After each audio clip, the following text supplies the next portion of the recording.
Talk presented by Cornett Performance. It's a special edition of the show here at the Promised Land Sanctuary on the campus of Laguna Beach Christian Resort. We're here at the 2025 NHFA Invitational Tournament. Biggest tournament yet, 12 teams, got 3 divisions. We're going to talk to the coaches in each division that are playing for the championship tomorrow, as well as a player with each team. So right now, we're going to, here in a second, we'll jump into the interview with Coach Taylor from PAC and Coach Scott from Southern Christian. Here at about 30 minutes or so, we're going to get Coach Heiderick from Southampton Academy, as well as Coach Smith from East Central Patriots. And then at 3 o'clock, we've done it before, we're going to do it again. We'll talk to Coach Kyle Collins from the Freedom Cowboys, and we'll talk to Coach Tim Smith from Evangel Christian. So all that's on tap, and then, of course, all those games are coming up. At the end of the interviews, I'll make sure you have all the information in terms of where to watch the games tomorrow and keep up with all of the action. But we'll jump into this real quick. Guys, thank y'all so much for coming in and doing this. This is fun every single year just to kind of get to know the coaches and maybe the lead player, star player, senior player from each team. I mean, in Evan's case, it's just the player, but no, I'm just kidding, buddy. I'm kidding, man. So right off the bat, Coach Taylor, I want to start with you. And I didn't get a chance to have you on Extreme Talk this year, but obviously you've been around PAC. After last season, Coach Yeoman stepping down from the coaching position, you took over. Talk a little bit about the process of obviously praying on the decision to move up, but maybe what's a challenge that you didn't know that you were going to have to tackle this year, and then also what's a blessing that you maybe didn't know that you were going to get from taking over the head coach position? Yeah, awesome. I mean, you know, Tim set a precedent for the program, you know, at its highest point. So taking over was a privilege. I mean, it was a blessing. I mean, prayed about it, but it was kind of a no-brainer, right? I mean, besides the, you know, the commitment of time and everything like that. But, you know, coaching these guys has been one of the biggest blessings of my life. I started PAC in middle school, had them with an 8th grader, I think, that year, maybe a 7th grader. And when my boys started, just kind of moved up with them. And so it's kind of cool to see those guys that you coach middle school, JV, and now they're seniors. Yeah. You know, so that was just a tremendous blessing. I mean, as far as, you know, something you weren't prepared for, I guess just dealing with, you know, going from unprecedented success to, you know, we lost probably 4 generational players. And then, but the bar's still set, right? Yeah, so yeah. you're telling those guys, hey, you're coming off a national championship, right, and now it's like, okay, well, how do we follow this up? Yeah. And then, you know, it started great, beat South Haven, you know, and then, you know, I think in 2 weeks or in 8 days we lost 4 starters. I don't think you can call it the injury bug. It's like the injury mosquito, you know. It's just one of those things. Injury rhinoceros. But, yeah. You know, dealing with that, I mean, I don't know anybody's prepared for that. Yeah. You know, so that was a challenge. But when you got leadership like this guy, Gage Taylor, Josh Williams, our captains, Patrick, and they really, you know, helped hold it together. Yeah. Helped keep the team up. But the blessing has been, you know, it's been beyond that. It's probably the tightest group I've ever seen.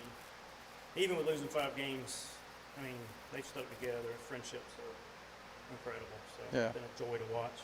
Evan, let me ask you, obviously senior year, and it's not going to end maybe the way you want it to personally in terms of your career, but how have you been able to still be a leader with the team when you can't be a leader physically in terms of gameplay? How have you been able to still be a leader? Well, it's definitely different. It's more of an experience-based leadership now. I can go to the younger guys because our offensive line is sophomores. Do me a favor. Hold it a little bit up to your mouth. Yep. I mean, Speak into it. Yep. For the most part is sophomores, so it's a very young group. So being able to share what I've learned since I've been playing since 8th grade on varsity, I can just talk them through what they're going through, and it being their first time in and maybe not feeling ready or lacking in development, I can guide them through that. So that's been really big. Interesting. Coach Scott, let me ask you, we talked to you last year. You guys kind of in a similar boat as last year. You know, you had River Oaks coming up, a little bit different opponent this year. But I want to back up a little bit. This season started off with a bang. You guys are rolling, and then you hit a speed bump a little bit. You as a coach, it's a totally new situation for you, not just being unbeaten for so many weeks, but then hitting that speed bump. I want to talk to you, get you to talk about you personally, maybe mentally and spiritually, working through that kind of situation, because you can put on not a face with your guys, not in a bad way, but like you have to be a leader with your guys. But you working through that, maybe if there's a younger coach out there watching this that hasn't dealt with that situation yet, what's a tip that you can give them to deal with that kind of a situation? Sure. Well, it's a great challenge. Yeah. When you are winning, everything is easy. Everything works. Nobody complains.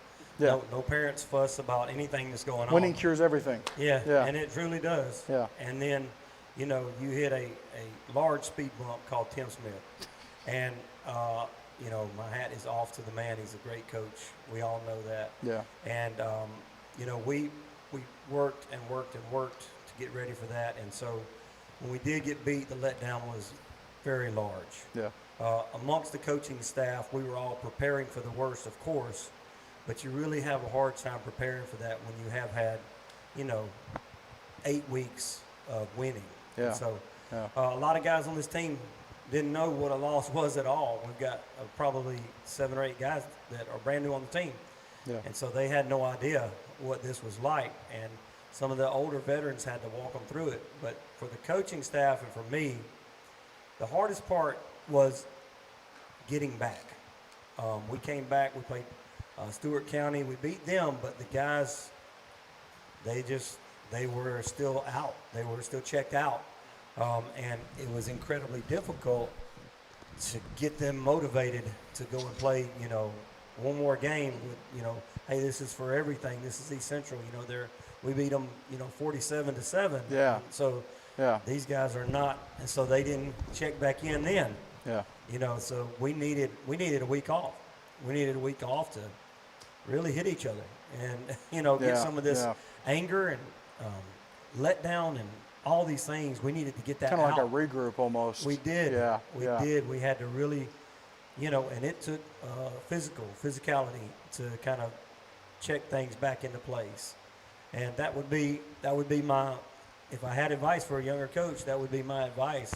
When you do hit a brick wall like that, or you have a large disappointment, you can't then change something, we're going to change. No, you get back to the thing that got you there. Right. Which is the physicality, which is, Oklahoma's every day, which is how we were able to have that success. And you got to do that. You got to get back out there. You got to hit each other a lot. Yeah. Kind of So, get back to the basics. that's Kiss, right. keep it simple. So, That's it. Jagger, let me ask you, we covered 200 teams this year, 10 states, 17 conferences, little flex there, no, I'm just kidding. But that being said, there's 100, and I got to do some homeschool math, 188 teams and 188 groups of young men that are not in the position that any of these teams here in Florida are. And there's only 3 of y'all in the position that are in the position that you guys are in terms of, 6 playing for a championship. Yeah. That math was oof. Anyways, where you started in 8th grade, right? You started playing with the program in 8th grade. 7th. Yeah. Sorry, yeah, 7th. Yeah. Talk about the journey coming from starting with the program in 7th grade and where the program was. And where it is today, where you guys have this kind of opportunity to play in it's still a big game. It really is. Like I said, there's 188 teams not in this situation. Absolutely. We were very blessed to be here, absolutely. All the guys, we're blessed to be here, but we worked to get here. Yeah.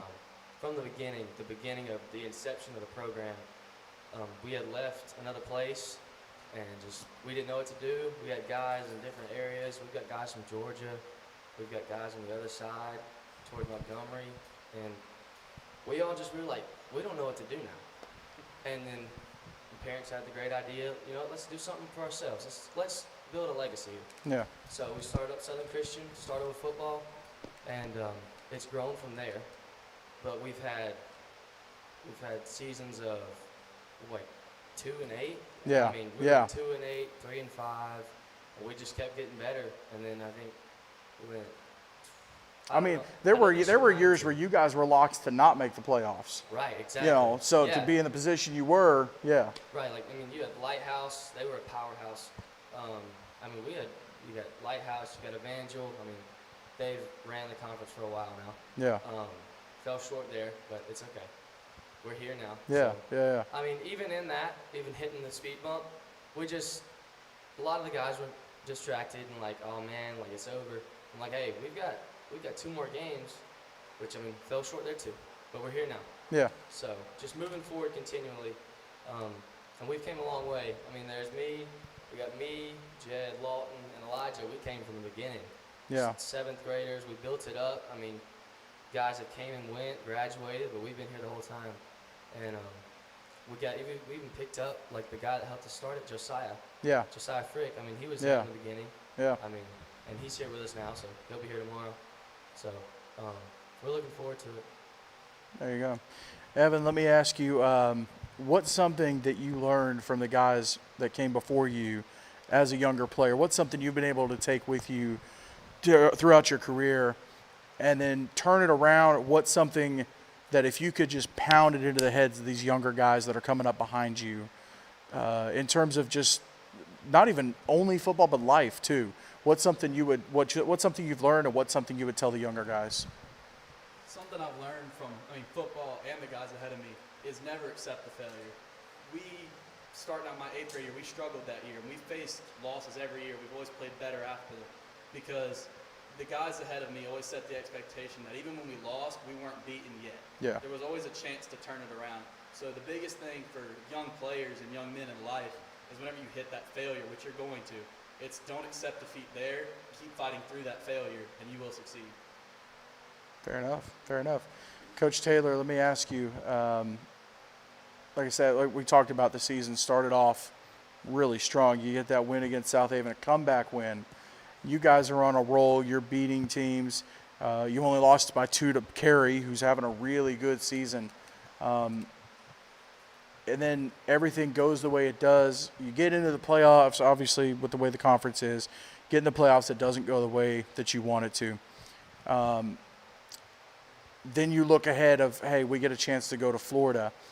What was the most useful thing to you in terms of kind of putting, maybe you didn't, but if you did, putting the season kind of in a bracket and going, okay, here's this season. We now have a 2-game season to really make some noise and really make a difference. Yeah, I think, aside from the season, the coolest thing about coming here, I think, is just the memories. For sure, yeah. And frankly, when we were in that losing streak, I sent out a text to all the seniors. I was like, do y'all want to go to Florida? Like, we got to make a decision. Yeah. And the coolest response, I think, was from Larry Reinders, and he just said, I just want to play ball. Yeah, yeah. You know what? And I said, that's all I need to hear. Yep. We're going to Florida. Whatever comes next, we're going to Florida. So I thought that's a great attitude to have, you know. I mean, in the midst of all that, everybody was down. You know, that comment kind of sealed it for me. I said, that's how we should all just want to play ball, right? Yeah. So, but, it was a struggle through playoffs. We went in knowing, the great thing about SEFA this year is, everybody's elevated. Right. It was really Yeah. a competitive year in and out every game. Yeah. And that's what you want in a conference. Every time I turn around and y'all are playing a conference game, it's a 1-score, 2-score game. Yeah. Yeah, I think even Coastal. right. Even Coastal was right Coastal, there. we were yeah. losing at halftime. Yeah. We had to, look everybody in the eye at halftime with Coastal and say, here it is. You're going to step up or not. And they did. They answered the call. But it was, it was pretty cool to be part of a year like that where the conference was, every game, like you said, was 1 score. Yeah. That was cool. And, Coach, you got to experience, speaking of Coastal, you got to experience that yesterday and the fight that those young men had. At one point it was 13-12. And I had Steven up in the box doing the PA, and I'm running the computer. I'm saying out loud, I'm like, is a 1-5 going to beat a 9-2? Like, what universe are we in? But to be fair, it was 13-12 at one point in the game. Is there something you said at that point in the game, or was it leadership of the guys, something one of the guys said? What kind of helped you guys turn that game around and really pull away with it? Well, I think like the old NFL adage, any given Sunday, right? Yep. Teams line up, and it really doesn't matter. Records, are left in the locker rooms, and then the guys have to get on the field and earn it every play. But there's a young man here that made an incredible difference. He became this wild animal on the field, number 33, Lawton Curran. Big shout out to Lawton. He just, I don't know, did you drink an energy drink or something? He had What's the go-to? Monsters. Monster White Monster. They've got 2 cases. Of what? Of what? Which kind? Monster. White Monster. And everything. You can't beat a White Monster. I found totally side note. I found that the White Haze Rain tastes like a White Monster. I don't know if you've all ever tried that, but okay, you know ball. Anyways, I'm sorry, Coach. Yeah. So there was a little bit of a help that we got. Yeah. But that can't replace the drive, right? And so he was unstoppable, both sides of the ball. Gabriel Dicker came through huge for us. Of course, Elijah and Jagger locking down the middle. They quit running the middle altogether. Started getting everything outside, and that really turned it around for us. Because when we're able to shut down the middle, the game changes for us. We've got good corners. They read well. They're able to attack upfield, and it makes a big difference. So, and they kind of went to the Hail Mary type passes that they do. They pick an open spot on the field and they throw it and say, number 1, go get it. And that's kind of what they went to. And Gabriel Decker, couple of huge plays. Elijah Bailey had a nice play out there in space. It makes a difference when you've got guys that decided, and it took them to the halftime to decide. It honestly did. They were asleep. I don't know. We take our nap, in the first half of the game, but they decided they were tired of fooling around, and they decided to show up. Fair enough. Jagger, I want to ask both of you guys this question. Did it come off a little bit? I think so. The pop filter doesn't stay on the mic, and then the mag flag. Preston, are we still good? Okay, all right. Does everything sound good? Yeah. Completely breaking the fourth wall. Preston McElhaney back there running it. Okay, cool. Broken. A little quiet. Okay. You might adjust the either the gain, the very top knob, or the actual level, the very bottom knob. Either way, you kind of play around with it a little bit. Totally breaking the fourth wall. But shout out to Preston McElhaney for running it. Yeah, they can't see you, Preston. Gosh. Unless you turn on the desktop camera. I guess you could do that. I want to ask both of you guys this question. Obviously, some guys get to play at the next level. Some guys don't. Some guys just go into the workforce, go to college, go on with your life, become family men, kind of move on. What? No, go ahead. What? No, go ahead. No, I had a feeling you were going to ask it. Yeah? I don't know what you're going to say anyway. No, what am I saying? Just like what our plans are.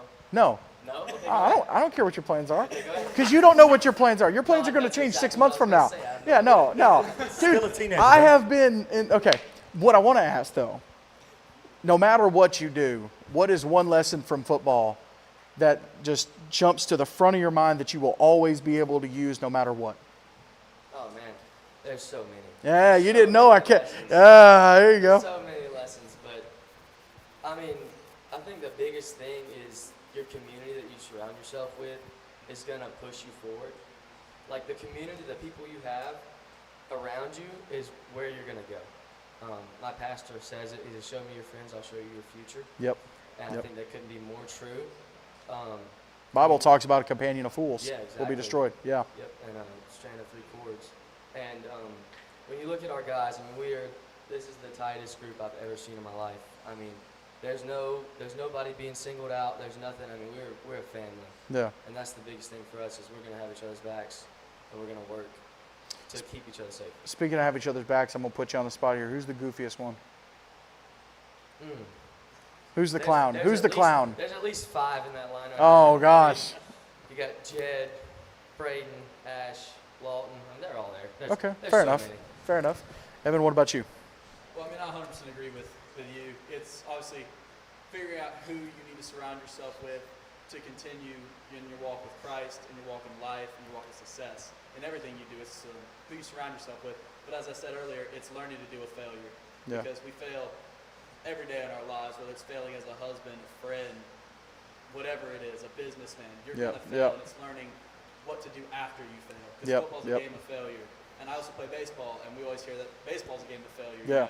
Professionals get Baseball's even wilder because you got more games, and so you got to like turn around, shut it off real quick. Sorry, go ahead. A Go ahead. baseball player, professional baseball player, he fails he fails 7 out of 10 times, Yeah. and he gets paid millions. Yeah. So between baseball and football, it's learning what to do when failure comes, when it rears its head, how to keep going forward. Fair enough. Fair enough. Well, guys, I appreciate y'all coming in and getting to talk a little bit. It's been a lot of fun. What? I was gonna say you don't want to try my helmet on this time. Oh, I will. Maybe. Maybe. didn't throw up any There's not much of a crowd. Like, there's not much of a crowd. I mean, Nah. here's the thing. If I pick Southern Christian, right, it's going to get loud. If I pick Pack, it's going to get really loud. Yeah. So, anyways, It'd be but great if you pick Pat. Just hear the What's that? silence, they're gonna be angry. It's me. I can't remember. Did I pick y'all last year? I think you did, and you were right. I think I picked y'all Lots too. of booze if they pick Pat. I think I picked y'all too. You did. Yeah. Yeah, you don't remember the helmet? You put it on and The one he threw up in? thrown up in it. The game That's what it was. That's what it was. We were talking about that beforehand because I said something about no, it was their helmet that smelled really good. Like how a helmet should Your smell. Red Rocks was. You said it was nice. Yeah. Yeah. Yeah. New car. Like a new car. Yeah, exactly. What coaches? So a little No, known go ahead. fact about Jagger, like this inside baseball, he throws up every game. Every game. Before? So, well, sometimes before, sometimes in the middle. Sometimes when we were playing Coastal last year, he's waiting for the Even snap while hurt? for an extra point, and he's throwing up. He's like, hang on a second. He just throws up everywhere. He's like, okay, throw me the ball. You know? These guys have more in common than we thought. Every game. Yeah. Oh, crazy. that's funny. That's funny. Well, coaches, I appreciate y'all. Guys, I appreciate y'all. Thank you, James. Thank you. Appreciate you, buddy. Y'all are good. Thank y'all you, just wanna 8-man leave the mics in Extreme. the seats. Oh, we got to get the handshake. Thank you, Coach. There you go. Y'all ain't going to play each other, but Right. appreciate y'all. All right, so, I was about to say, if y'all want to hit the stairs there and there. Well, you got to put it down. I got to do the pit. I got to, Preston, I'm going to try to, am I still good on frame? In frame? Okay, all right. So, like usual, I got Southern Christian and Pack. Got Bama and South Carolina. Now, listen, okay, I bleed orange. I'm a Tennessee fan, okay? So I got a problem with Bama. Now, these guys aren't Bama, it's Auburn. So I don't have as much of a problem with them. I don't have as much of a problem with them, right? You know what I do have a problem with is I absolutely cannot, without a shadow of a doubt, I cannot stand Beamer ball.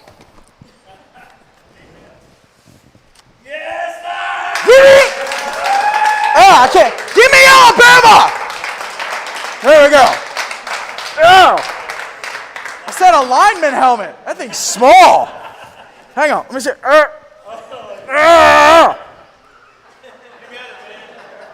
Hey, now your chin strap's gonna smell like cougar.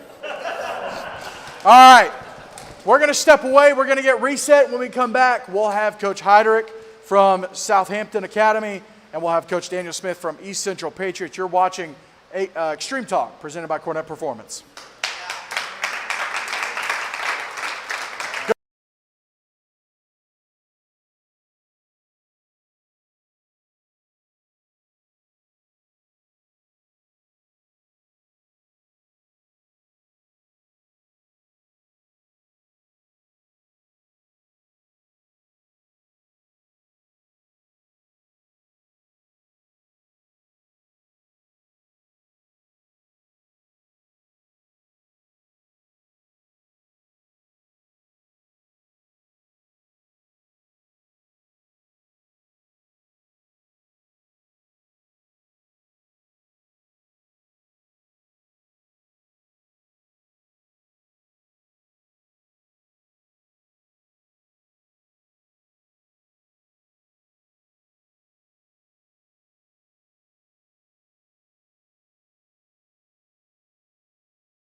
Welcome back to this special edition of Extreme Talk presented by Cornett Performance. We're here on the campus of Laguna Beach Christian Resort at the 2025 NHFA National Invitational Tournament. I'm joined by Coach Heidrich, right? Heidrich. There's a CH, and I was like, is it? Oh, man. Okay. Coach Heidrich from Southampton Academy, Ethan Webb, starting quarterback, right? Starting quarterback. Coach Daniel Smith from East Central Patriots, and Harry Potter. No, I'm just kidding. Micah Smith from East Central Patriots. Coach Heidrich, let me start with you. First off, if I'm going to be honest, you are the least looking football coach that I've ever met. So, well, thank you. I appreciate that. On the record, for the record. Coach, you've been with the program for 4 years, right? I've been with the program for 9. For 9, sorry. I've been the head coach for 4 years. Okay, head coach for 4, yeah. So starting where you guys did and then kind of building up to this season, a once-in-a-lifetime kind of season. Unbeaten through the regular season. You win the playoff game, make it to the championship. But I want to back up a little bit because I didn't get to talk to you on Extreme Talk this year. I want to get you to talk about what happened to happen personally for you and for your team to put yourselves in a position to go unbeaten and have the kind of season that you did.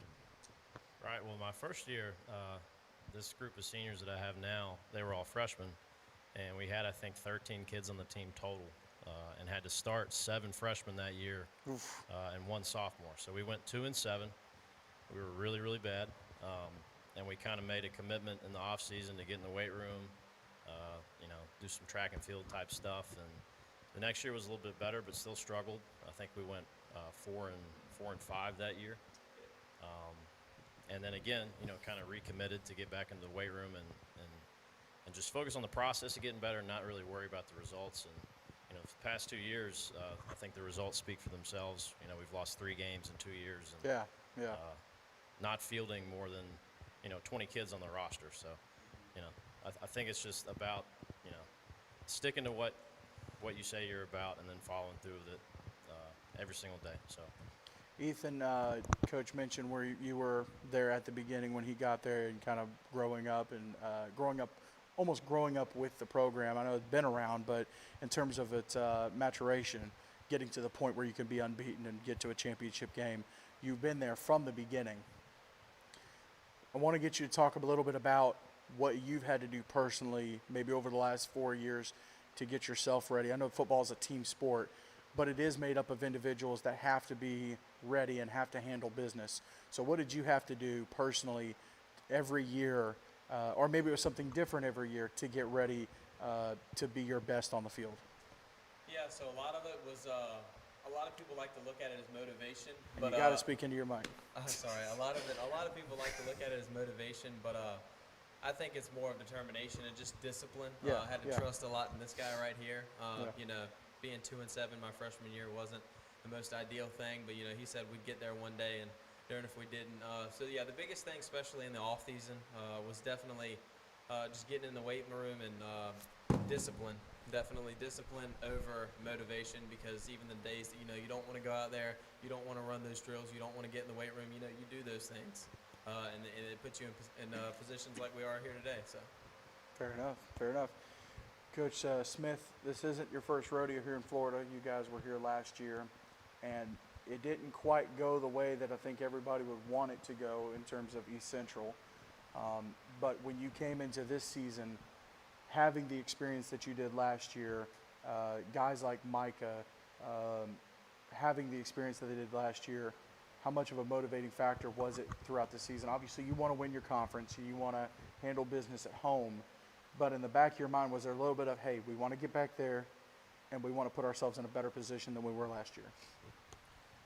Absolutely. We were excited to be here last year, and we were in Division I, which, from what I understand, normally first-year teams don't go Division I, things like that. But I was proud of the guys because we played well, played Freedom pretty well, came back and made that a ball game, and then carried over into the Tennessee Heat game, which was an outstanding game. Could have went either way. Yeah. But it did. It was a program builder for us. It let our guys know that we could compete. Right. We had a good team last year. We only lost to Freedom and Evangel twice. So a little bit of a rebuilding year this year, but we did take that over into this year, and it helped us now. And we know how to come down here and prepare because there are some distractions. That's the thing and too, yeah. Guys yeah. get to the coast, they want a vacation, but I don't want to see that disappointment on their face when they realize maybe we could have done better last year. But we did. We learned a lot, and excited for these guys to come back and get the win this time to be able to play for a championship. Micah, you guys had a little bit of a roller coaster season in terms of there wasn't a ton of streaks. There was a lot of win here, win there, a couple here. As you go through the year, being one of the leaders on the team, what's something you're telling the guys, and what's something that you're trying to communicate going through these ups and downs? And then personally for you, what's something that you had to mentally battle or something that you had to process? I asked Coach Scott this earlier with a situation. Obviously, you're a leader on the team. You got to not put on a face in a bad way, but you got to be the guy, right? But everybody's an individual. Everybody's a human being, and you got to process it. So what's something that you had to process, and then what's something you were trying to communicate to the guys going through everything you were? Yeah, so from a team perspective, what I was trying to communicate every single practice after we would lose a lot of games that we shouldn't have lost, it's just every single time it was self-inflicted injuries. It's like every single time we stepped on a field, we were the most talented out there and we were the most physical out there, but we wouldn't execute, and so we'd lose a game. And so that was really encouraging I knew that they were completely and totally capable. I wasn't just lying to their face to get them to do a little bit better. It's because I knew that they were incredible players. They were just making a mistake here, making a mistake there. Yeah. And so that helped them grow a lot as players. And for me, just kind of from an adversity standpoint, I think it was fantastic and humbling, honestly. Not to just, like, last year was fantastic. It was great with a lot of wins and a lot of growth. But this year, a lot more growth happened to me individually as a person, just because, I mean, it's a lot easier to grow after a loss than after a win. Yeah. And so winning hides a lot. Right. Yeah. And so it was just, we had a lot of opportunities to grow. Building off of that statement, winning hides a lot, Coach. You guys did a lot of winning this year. So I want to get you to talk about the process of finding the things that you do need to fix when you're picking up win after win, and some of the big wins you guys have. You can't just get complacent and say, oh, well, we're good. Coaches are always going to find something that you got to tweak. Ethan goes, yeah. So what did that process look like in terms of evaluating the team and going, you know what, we're good, but we could fix this? Well, I mean, the biggest part is me kind of being a butthole throughout the week. And, I tell these guys all the time, sometimes I'm going to be your biggest opponent. Yeah. Throughout the week, especially when you're playing, inferior opponents week after week. But last year we went to the championship game, lost, and these guys were leading the charge then as well. So that taste was still in their mouth this whole season, and I think we did a much better job this season of maintaining that intensity, maintaining, the commitment to executing in practice, warm-ups, whatever it is, because in the back of your mind, you're not preparing for the opponent this week. You're preparing for an opponent at the end of the season. So I think these guys did a much better job this year.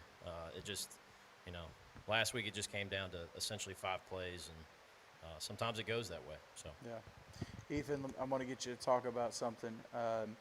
Whenever you got the word from Coach that you guys had gotten invited and there was interest there and kind of figuring out the process of coming, I want to get you to talk about the excitement that you guys had. Obviously, you still had a task at hand. You still had to handle business. But kind of what emotions you had when you found out that this was an opportunity that you guys could come here and compete against some teams that maybe you never would have gotten to compete against outside of the Virginia, the VISFL bubble? Well, to be honest, in a way, it was kind of a stress reliever. The past years, we've never been introduced to anything like this before. It was always just get to playoffs, gets to state, and then that's wraps. And then it's it, yeah. We've never really had exposure like this before.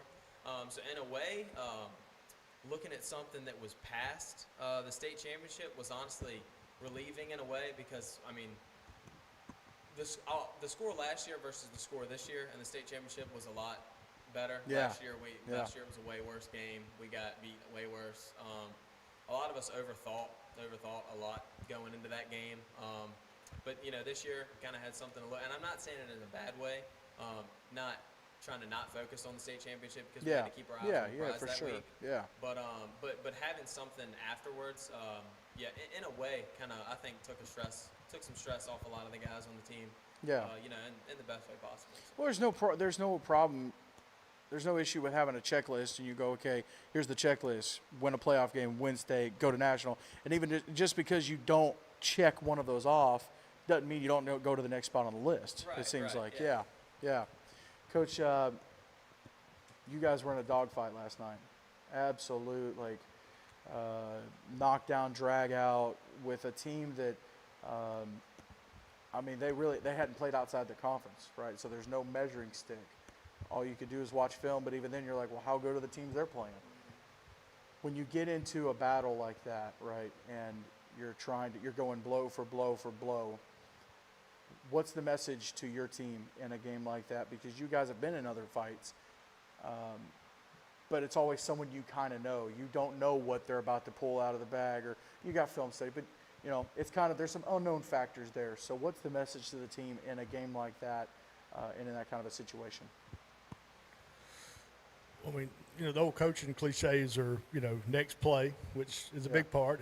I heard Micah talking to the guys last night at halftime, and, there was that game never got more than a one-score game. So it was back and forth, and we picked up a fumble, and we threw an interception. And so it was just keep fighting, Coach Theo, our defensive coordinator, his thing is, I trust you.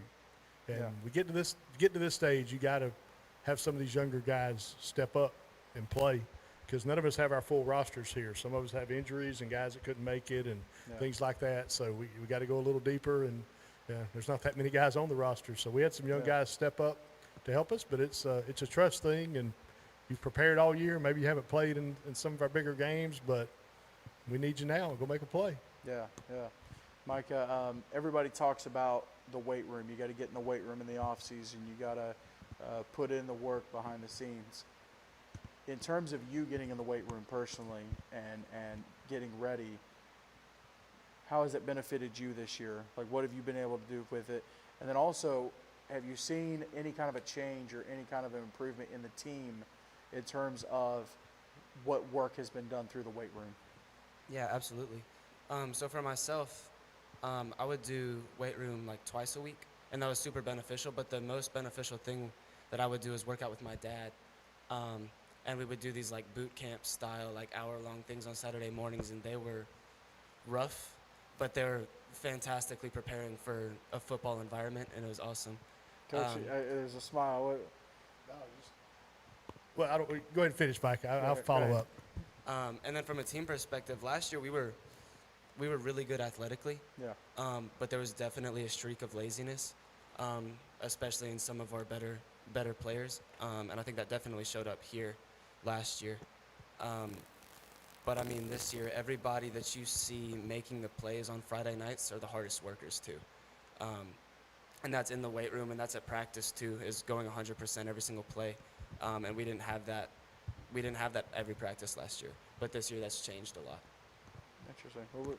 What'd you have? I was just thinking, my wife and I were in the same gym as Micah for a while, and we would go in at 5 in the morning before I would go to work and work out together, and he was always in there. It'd be him and his dad or just Micah working out with our strength coach owns a gym in town, and he's a monster of a man, and he and Micah would work out together, and it's just just seeing how much he puts in himself without other guys around, and it's you need that team to push each other. Yeah. But I just saw a lot of individual work by him, and he was right about last year. We had a very talented team, but we also had some things that we could have been better and we could have done more.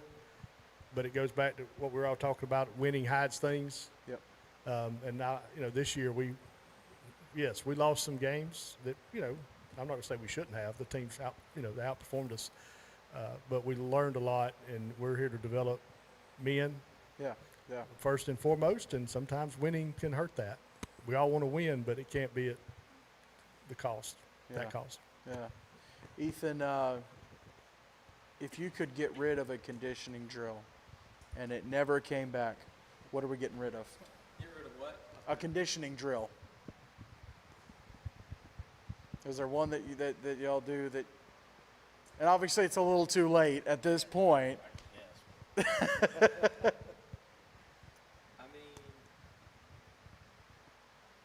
I mean, to be honest, I don't really know if there's any that I would get rid of. I mean, do all of them suck? Yeah, but are all of them beneficial? Yeah. Ethan's a little sadistic. I mean, he likes conditioning. I thought So you were that was probably going the to say wrong- hundreds, you know. So it's probably the wrong question. Yeah. Yeah. Okay. Fair enough. What about you, Micah? Yeah, just straight wind sprints, man. They're the worst. Like at the end of practice, it's just the worst. Fair enough. Fine. Here, let me ask you this: you play basketball, right? Yes, sir. What's something that you've been able to learn through football that you can apply in basketball? Obviously, different game, but some of the same principles are there. What's something you've been able to apply? I don't know. I'd say I take a pretty big leadership role throughout football, and I apply that a lot during basketball. Being point guard, I run point guard a lot. Just guiding the team out there. You know, not really taking too much pride in myself, but you know, exposing other guys, making them, you know, exposed to, and yeah. Fair enough. Coach Heidrich, first time getting to play outside of Virginia. You played some North Carolina teams, I believe, and there's been a little bit, but really a big not culture shock, but in the football world, culture shock for your guys, right, playing outside. When you look at some of the teams that you've maybe scouted or played now and taken a look at, how do they compare to some of the Virginia teams that you guys have faced this year? Very physical. Very, very physical, which I think is a good thing. You know, Yeah. we try Yeah, to play a for sure. physical brand of football. And just to be honest, sometimes we don't get that week after week. You know, Brunswick Academy, who we play twice a year now, hopefully, you know, in the championship game. Coach Very Bubba. physical. Yeah, Yeah. Coach Bubba Wyden. Yeah, Good guy. But that's my biggest takeaway from last night is, you know, it's one thing to go out and execute scheme-wise, you know, step with the right foot, but you know, at the end of the day, football is kind of a dirty, violent sport, and you gotta kind of sometimes punch back when you get punched. And Yeah. last night our guys got punched a lot, and they just kept punching back. And Both of y'all did quite a bit. Yeah. And it's even better to see that when you know you got 15 kids that we brought down here. Yeah. And, you know, we're starting, you know, two new starters that have never really started that position before. So it was a good learning experience for them, and I just hope they can. You know, I grew up in Tennessee, so I just hope they can take some of that, you know, Southern attitude back with them to Virginia. That was cool to connect. Just full disclosure, I found out he grew up about an hour and a half from where I live, so that was a cool little connection. Coach Smith, what's something obviously that you haven't been coaching a terribly long time, and I think I've asked you this before, but I want to get it again. You guys have a lot of knowledge in your conference, and just in the AMF football world, the coaches you've been able to connect with, there's a lot of knowledge there. What's the best lesson that you've learned that you've been able to apply?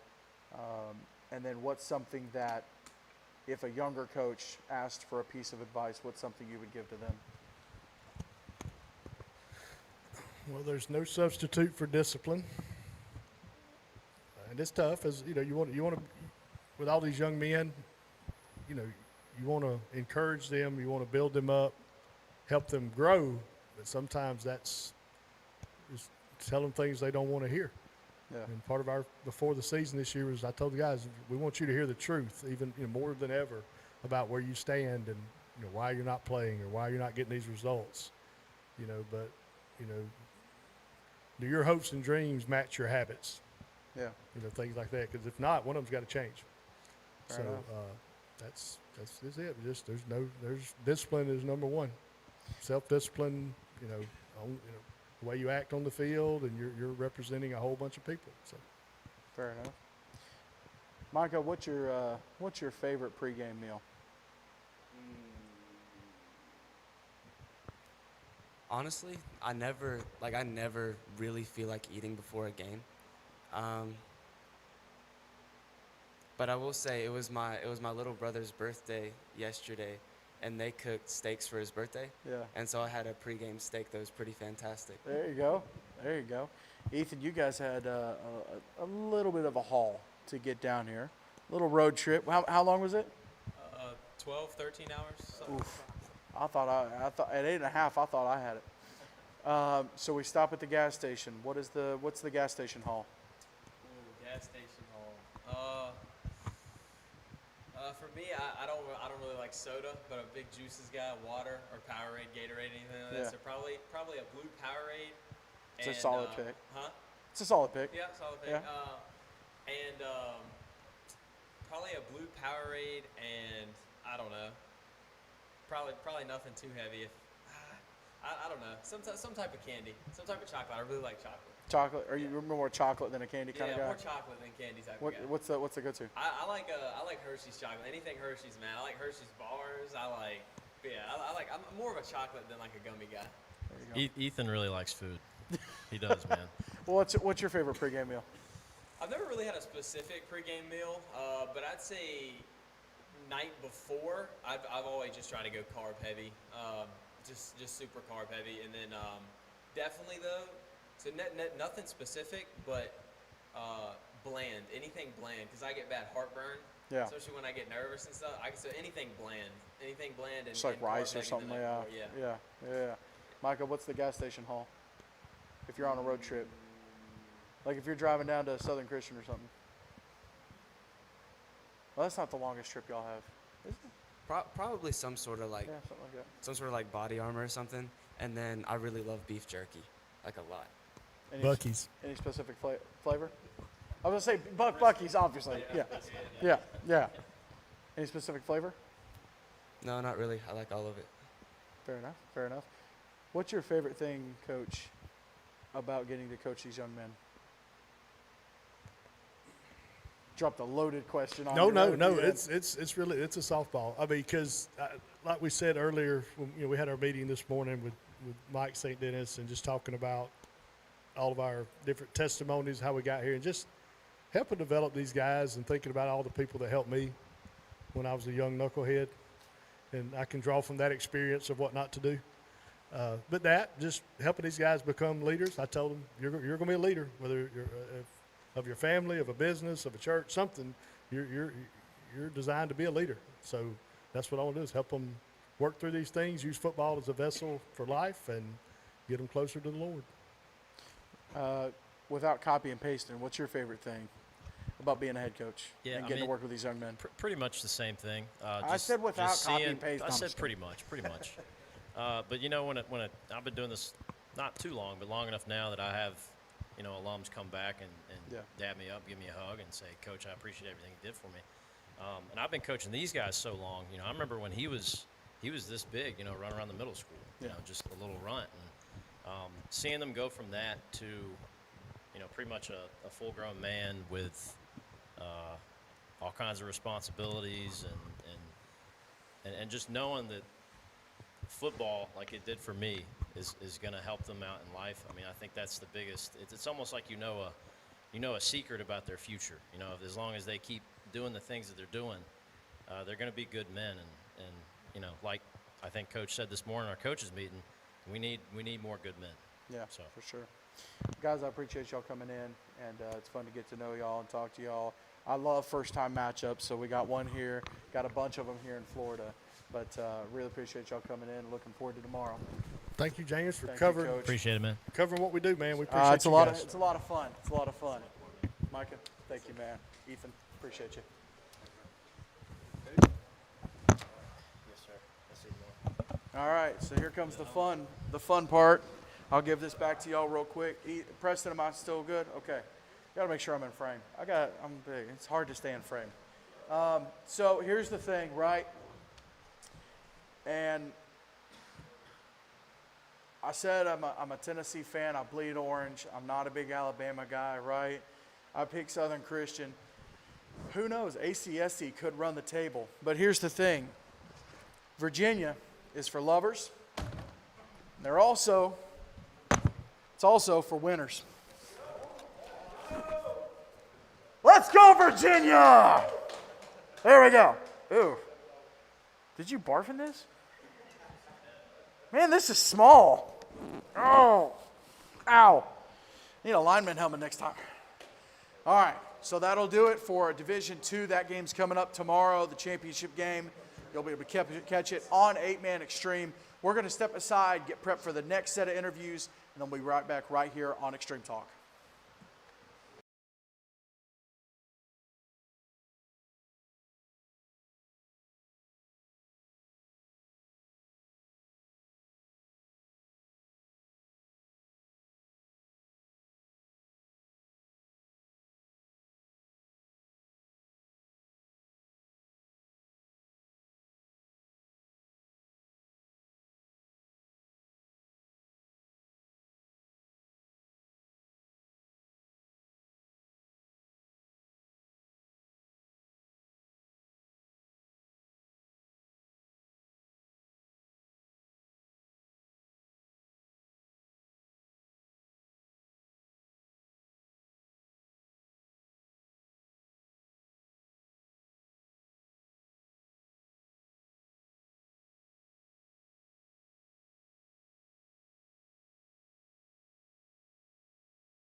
Welcome back to Extreme Talk. It's a special edition. We're live here at Laguna Beach Christian Resort at the 2025 NHFA Invitational Tournament.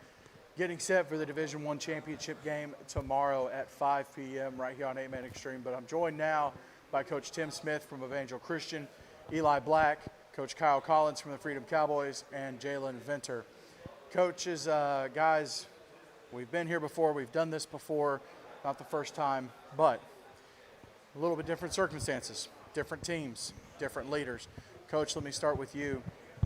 As you go through this year, or coming into this year, you guys have lost a lot of seniors, and I didn't get to talk to you on Extreme Talk, but you lost a lot of seniors, and you had to have new leadership step up, and you talked about it a little bit at Media Day, who you were looking to step up, and Eli, obviously one of those guys. But how awesome has it been to see the guys step up and respond from that 1-3 start to get to the point where you guys haven't lost yet since that 1-3 start? Yeah, we lost 22 kids off last year's team, 17 seniors, and then 5 decided to play Frisbee or something, but they didn't play football for us.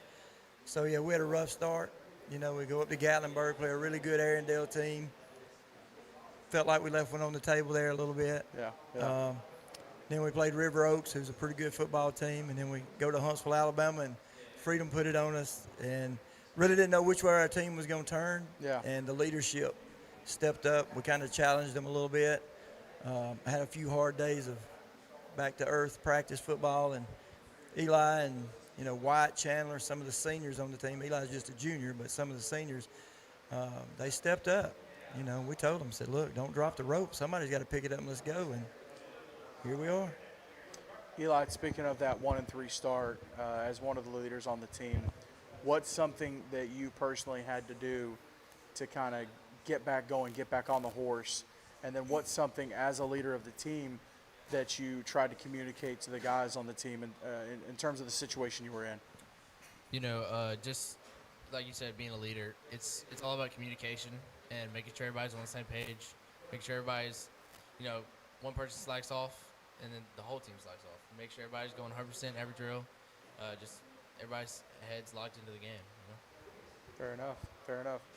Coach Collins, not your first rodeo here in the championship game, not your first rodeo against Evangel, but you guys have had a very interesting season in terms of the start. Actually, really similar starts. About halfway through the season, everyone's looking at Freedom and Evangel going, well, maybe it's over, and here we are. The leaders on your team that have stepped up, obviously you got Jalen, but some of the other guys that throughout the year you watched them kind of grow and step up. Who were some of those guys?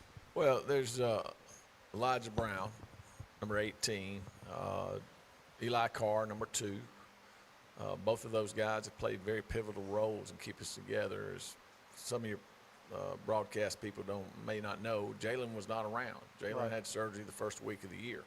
Yeah. And so our horse and our leader and the guy everybody was looking to wasn't there. So these guys really did have to step up. And like Coach said, at the beginning of the year, we didn't have the right people in the right places, and that's the coach's fault. Yeah. We had kids who were trying to learn how to play positions, very inexperienced football team, even though we got 20-something seniors.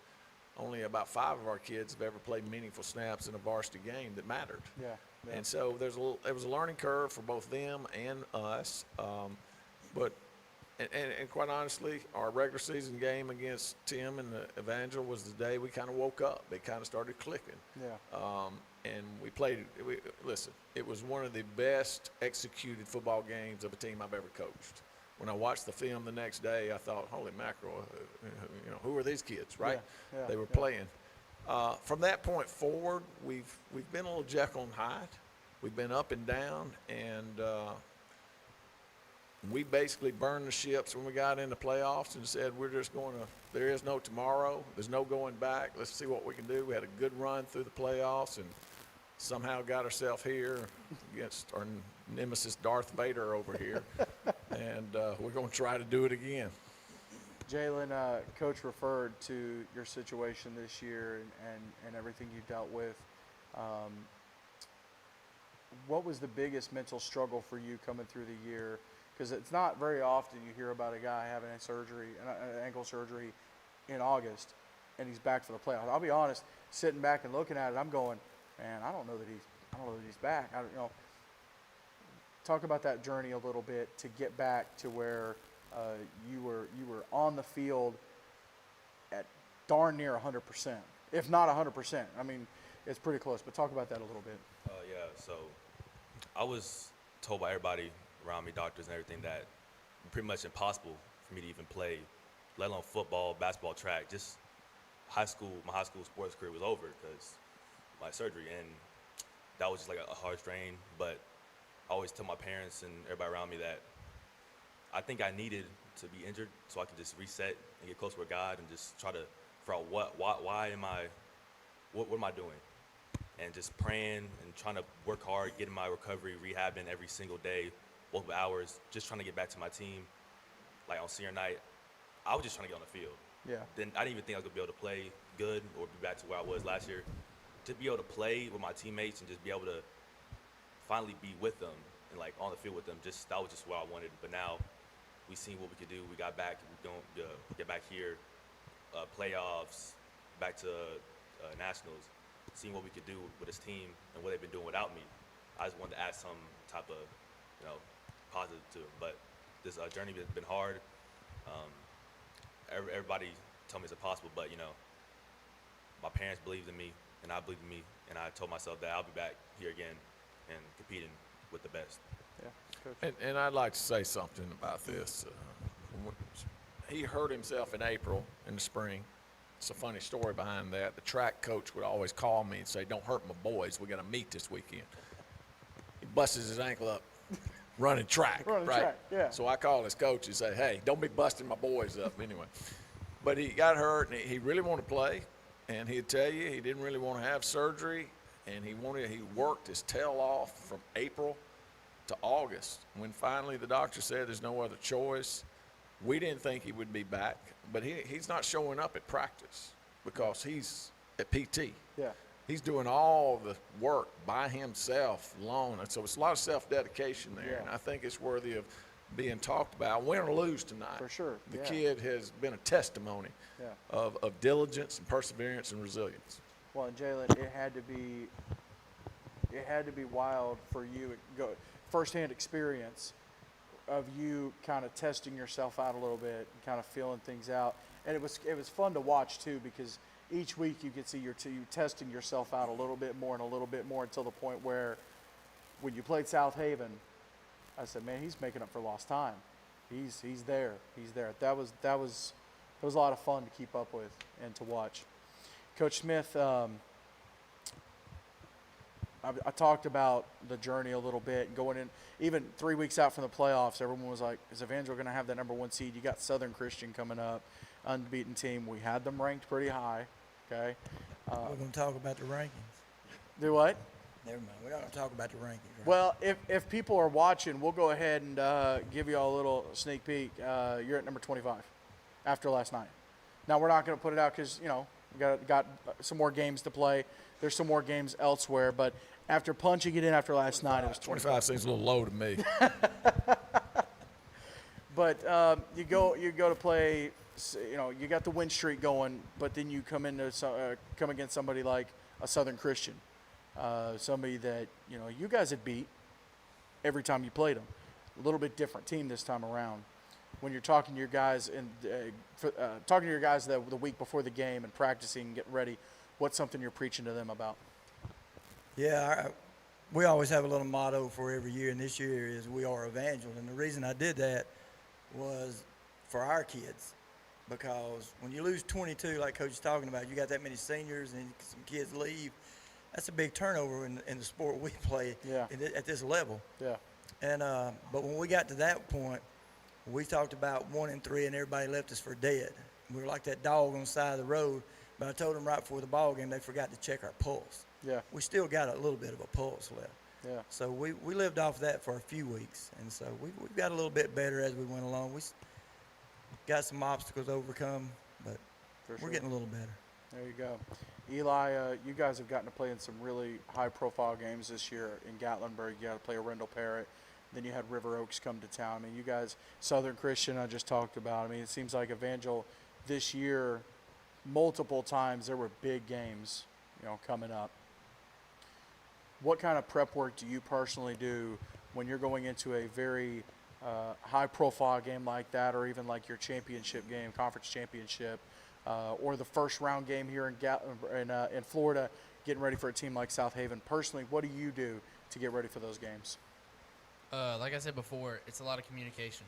It's a lot of we have a player group meet, and we talk on that all the time. We study film together, and we look at who we're matching up against. We line up whoever we're lining up against. We let the coaches know who we're lining up against. We tell the coaches what we see.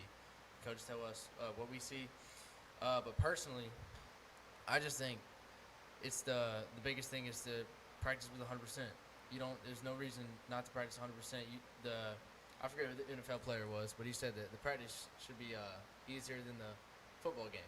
That's the kind of a mindset that I go into practicing with. So yeah. Fair enough. Coach Collins, I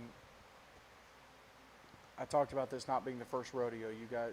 You and your staff and a couple of the guys have been in this situation before.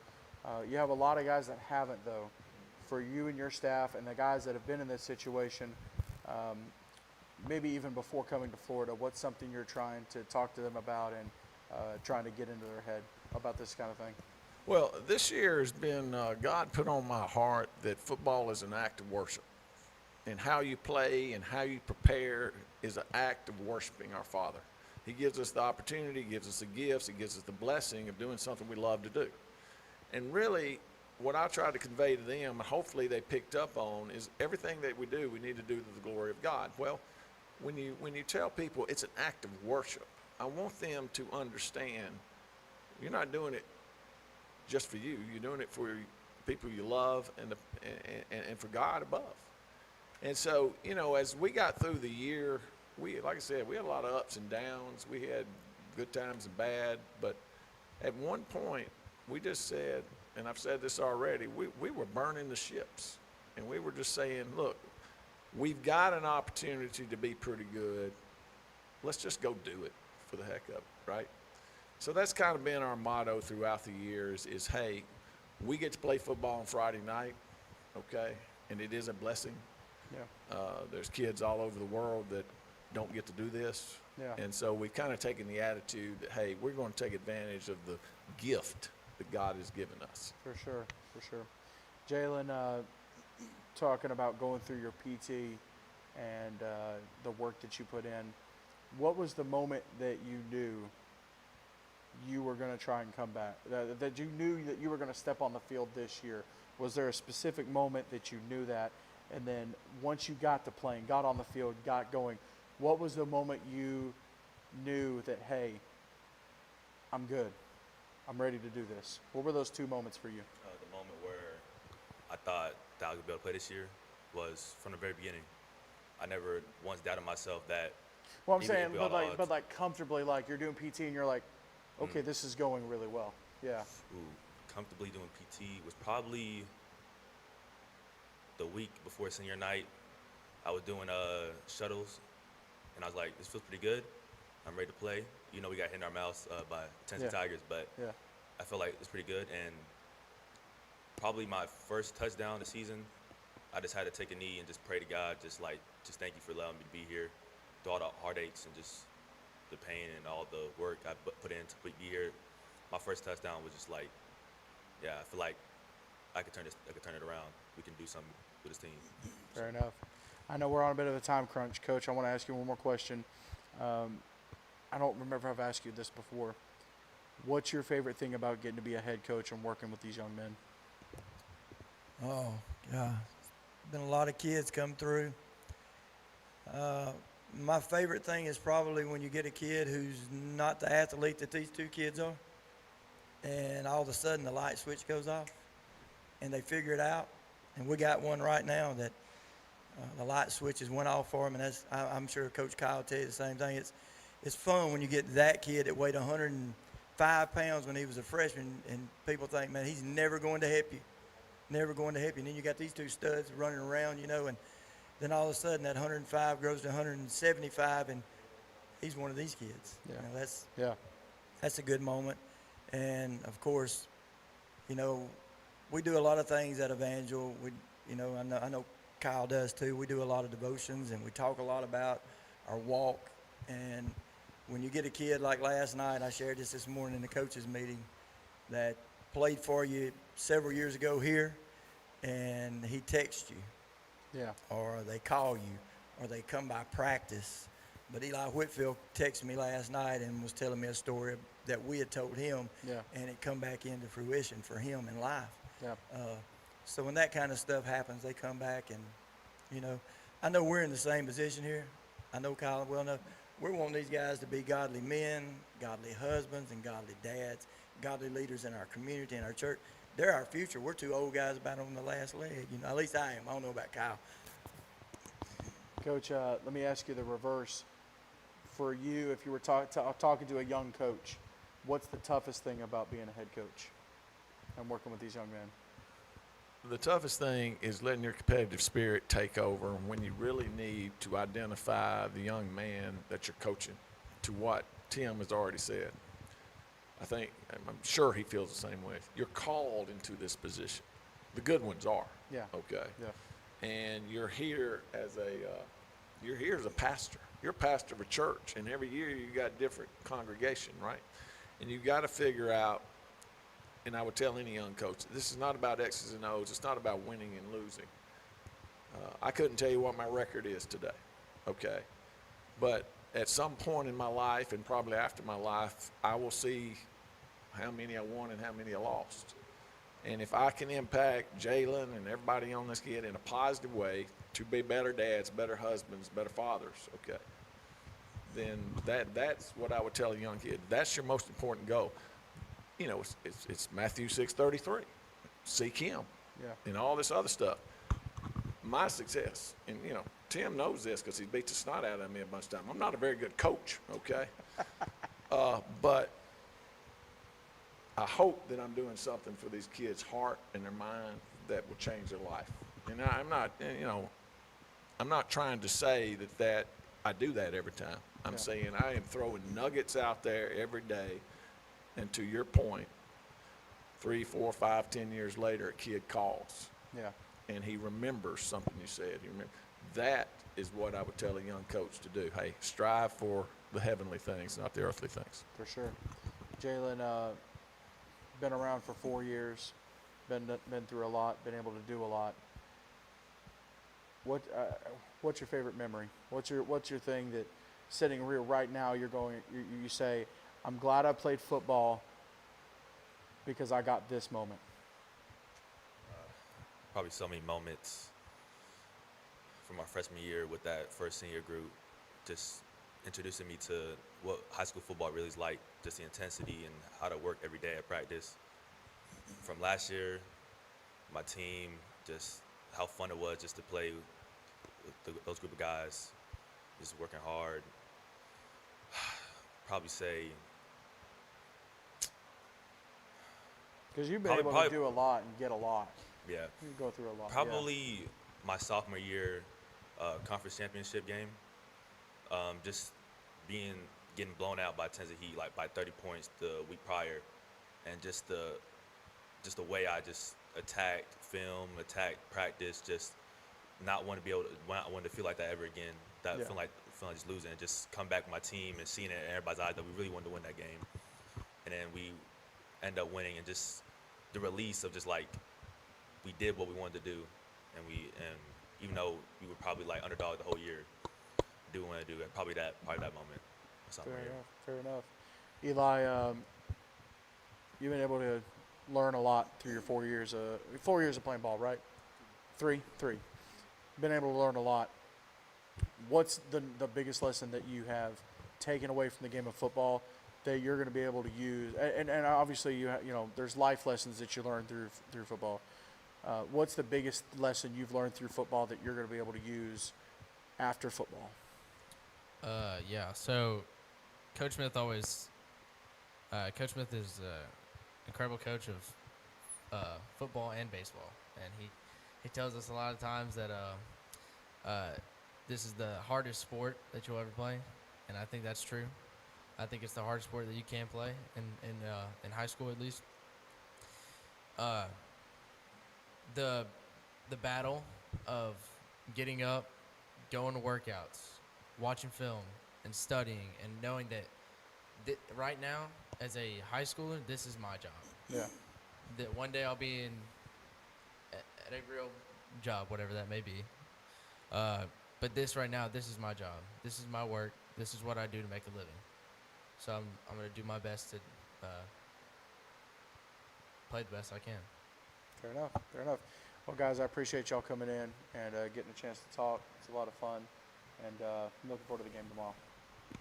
All right. Appreciate you. Thank you, brother. I'll get y'all out of here. Thank I know you, we Jay. got some places to be. Thank you, buddy. Appreciate you, man. Thank y'all. And the worst part of this interview is I found out he was a junior. I wish you wasn't playing more. You playing next year?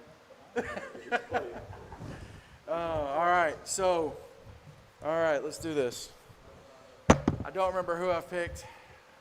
I've slept since then. I don't remember if I've picked Evangel or Freedom or back and forth. So I've picked an Alabama team, and then I picked Virginia. Well, they're both Alabama, so I can't go off of that. These guys have beaten these guys twice, back-to-back years. These guys have won 4 conference championships in a row. These guys have won 3 conference championships in a row. A lot of gold, right?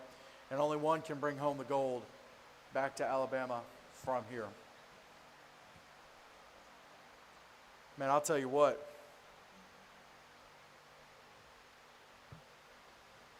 I'm a homer. Let's go.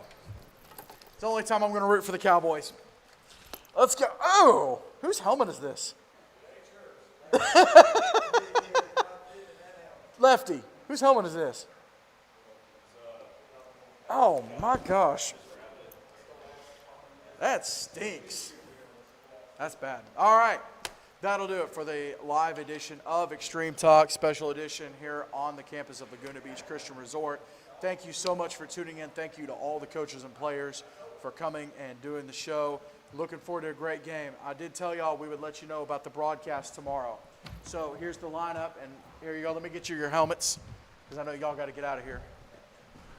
There you go. Thank you, buddy. Appreciate you. All right, so here's the info on the broadcast tomorrow, and we'll have a social media post go out in the morning. So the games are at 11 a.m., 2 p.m., and 5 p.m. tomorrow. 11 a.m., you're going to have the Division III bowl game. That game is going to be on 8-man Extreme Georgia, and it's Coastal Hurricanes taking on, I should remember off the top of my head, Coastal Hurricanes taking on Liberty Christian from North Carolina. Thank you, Coach. Appreciate you. We'll see y'all tomorrow. Coastal Hurricanes taking on Liberty Christian. That game is on 8-man Extreme Georgia.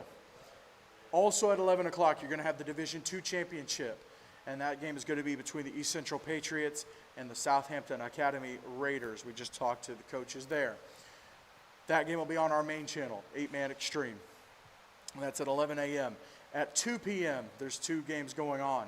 On our main channel, you will have the Division I bowl game, and that'll be between the South Haven Christian School Patriots and the Tri-State Kings Crusaders. That game will be on our main channel. So both the Division I games on the main channel, 8-man Extreme on YouTube. At 2 p.m., and again, we'll have a social media post with all this information, but I'm kind of verbalizing it. At 2 p.m., you have the Division III championship game. It's the Southern Christian Patriots taking on the Pack Panthers. We just talked to those coaches earlier here in the show. That game will be on the Southern Christian Patriots channel, and we'll get all that info out. They have a dedicated channel to that, so you'll be able to catch that game on that channel. And then at 5 p.m., you have the Division II bowl game, and that is between the Acadiana Christian School Lions and the Bensford Christian School Eagles. That game will be on 8-man Extreme Louisiana. So we have our channels for each state. That'll be on 8-man Extreme Louisiana. Again, we'll have all that info out for you guys probably first thing in the morning. And then the big one, the Division I championship game. You'll be able to watch that on our main channel right here on 8-man Extreme. I think Evangel Christian School also will have a broadcast. The Division I bowl game, South Haven Christian School will also have a broadcast. So a couple different ways to watch the Division I games. But the Division I championship at 5 p.m., you'll be able to watch that right here on the main channel. Again, thank you. Do what? Subscribe and hit the like button. Turn the bell on so you get a notification when we go live. There you go. I was told to say that. So he was behind the camera. Anyways, a big thank you to Preston McElhaney for running the behind the scenes break. I'm breaking the fourth wall back there, running it. You know what? Let's do this. Preston, don't switch the camera. Don't switch the camera. Preston McElhaney, right here, running the whole show. Brennan Daniel coming in, working the chairs, of course. Spencer Tomset, helping to call games and run the show. Got a small crew, but a great crew here in Florida this year. A big thank you to Mike St. Dennis for hosting us, having us come down and broadcast the tournament. Big thank you to all these coaches for coming in, giving us a chance to get to know them and the players as well. I think that's it. So thank y'all so much for tuning in to this special live edition. Well, it's always live, but this special on-location edition of Extreme Talk presented by Cornett Performance. Got a whole lot more football coming up. Of course, we have the normal show on Sunday Extreme Talk presented by Cornett Performance. That'll be Sunday at 3 p.m. right here on the main channel. We're not only going to recap these games, but there's a lot of games in other states going on. So we'll talk about that, and then any of the championships coming up the next week, we'll talk about that as well, myself and Blake Biggs. So with that being said, thank you all so much for tuning in. We'll see y'all tomorrow.